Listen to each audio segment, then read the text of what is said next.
I'd Be Your Hero, a royal tale of godly character, written by Catherine O'Brien and illustrated by Michael Garland.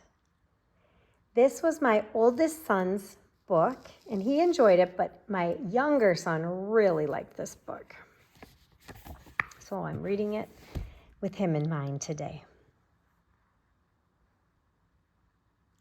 If you were a queen, I'd be your hero, said the little boy to his mother.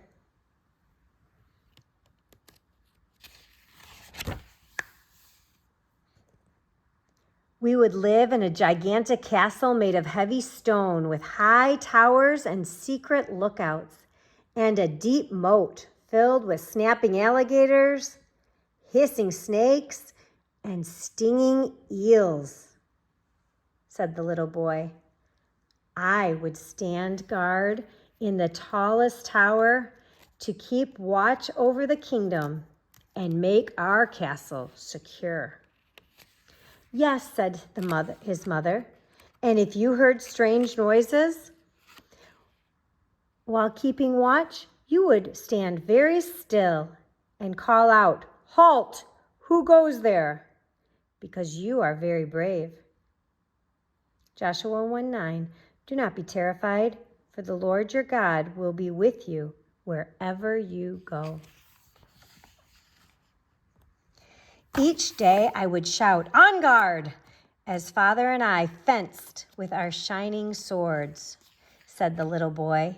And then I would take out my royal bow and arrows and practice archery.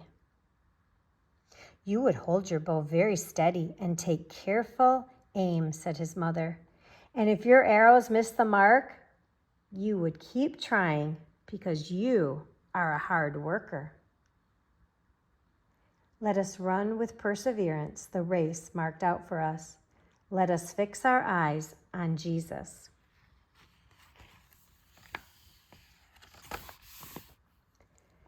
We would have a royal jousting tournament, said the boy. I would ride my faithful steed and hold my lance steady and strong as I rode. Yes, said his mother, and you would ride swiftly and skillfully, doing your very best, because you are very talented. I have filled him with the Spirit of God, with skill, ability, and knowledge, Exodus 31:1-3. After the tournament, the crowd would stand and cheer. They would yell, "Bravo, bravo," and throw flowers into the middle of the arena, said his mother. Then you would congratulate the other jousters on a job well done, because you are very humble. Clothe yourself with humility toward one another. 1 Peter 5:5. Father and I would take great journeys together, running through thick forests and charging over high mountains and leaping across rocky streams, said the boy. And on your journeys, Father would ask you which way you thought was the best, said his mother, because you know how to make good choices. Blessed is the man who finds wisdom, Proverbs 3:13. We would find fantastic treasures as we explored: giant furry spiders and long slippery worms, overgrown snails with soft smooth shells, and buzzing beetles with brightly colored wings, said the boy. Then, said his mother, you could tell me about each of the treasures you found, because you know about all kinds of interesting things. Proverbs 10:14, wise men store up knowledge.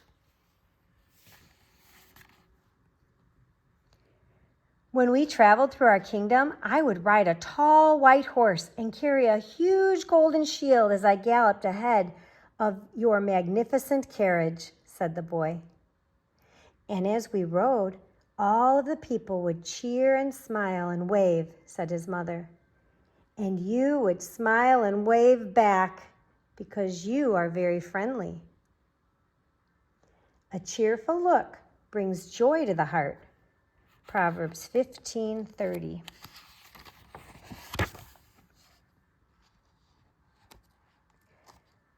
We would see our friends in the marketplace, said the boy, and visit the cobbler and the blacksmith and all of the merchants. And if one of those merchants dropped a gold coin, said Mother, you would rush to pick it up and return it because you do the right thing. Galatians 6:10. Therefore, as we have opportunity, let us do good to all people. On the way home, we would stop at the shore to see Father and all the fishermen loading the boats headed for sea, said the boy. Father would call out to you to join the royal fishing expedition, and you would help carry the long poles and drag the heavy nets and haul the smelly buckets of bait on board, because you are very strong. The Lord is my strength and my song. Exodus 15:2.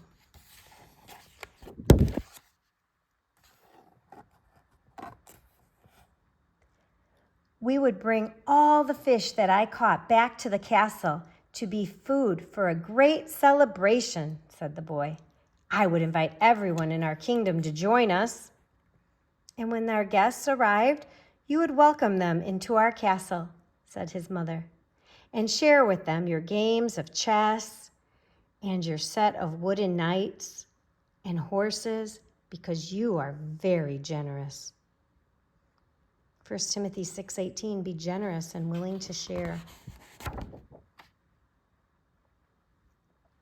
When the feast was about to begin, all of our guests would gather in the great banquet hall and sit at long wooden tables filled with food, said the boy.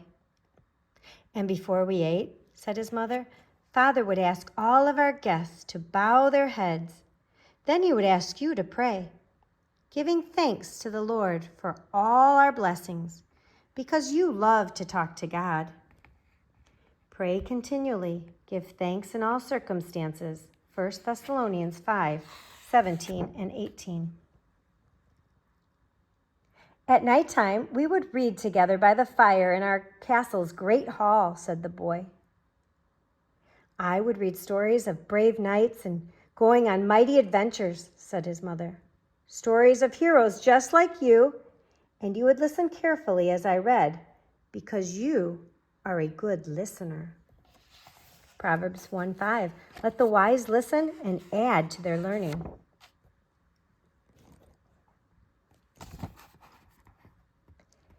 And after the story was over and I was sleepy, we would climb the grand staircase together to my room, said the boy.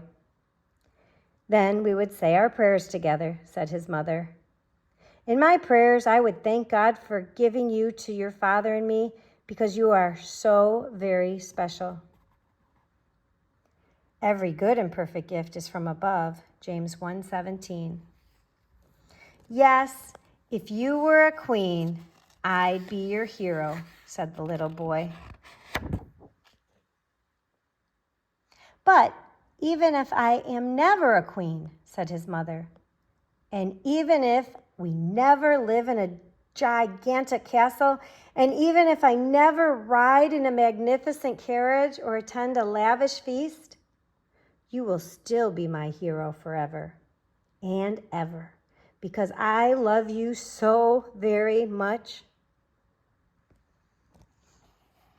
John 13:34, as I have loved you, so you must love one another.